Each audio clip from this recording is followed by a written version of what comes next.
જો તમારી વિડીયોની ક્વોલિટી ઇન્સ્ટાગ્રામમાં અપલોડ કરવા ટાણે કંઈક આવી થઈ જતી હોય ને, તો આ વિડીયો તમારા માટે જ છે. તો આજે છે દિવસ 10મો વિડીયો અપલોડ કરવાના ટિપ્સ ટ્રિક્સ અને આઈડિયા માટેના.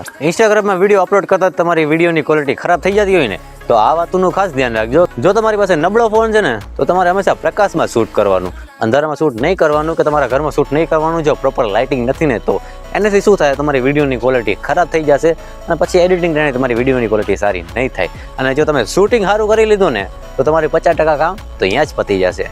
અને બીજી વાત, જો તમારે શૂટિંગનું કામ પતી જાય, એડિટિંગનું કામ પતી જાય, તો તમારે એડિટમાં ખાલી એટલું જ કરવાનું છે. અને તમારે થોડુંક નીચે જવાનું છે, અહીંયા તમને મળી જશે એડજસ્ટનું ઓપ્શન.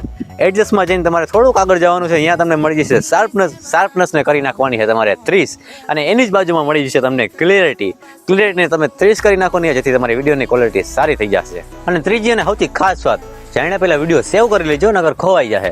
ત્રીજી વાતમાં, તમારે વિડીયો એક્સપોર્ટ કરવા અને આ સેટિંગને હંમેશા ખાસ ધ્યાનમાં રાખવાની કે તમારે 1080p 60 fps જ એક્સપોર્ટ કરવાની, જેથી તમારી વિડીયોની ક્વોલિટી બહુ સારી એક્સપોર્ટ થાય અને ઇન્સ્ટાગ્રામમાં વિડીયોની ક્વોલિટી ખરાબ નહીં થાય. અને ઇન્સ્ટાગ્રામની અમુક સેટિંગ બાકી છે, એના માટે વિડીયો કાલે આવી જશે, એટલે તમે મને ફોલો કરી લેજો.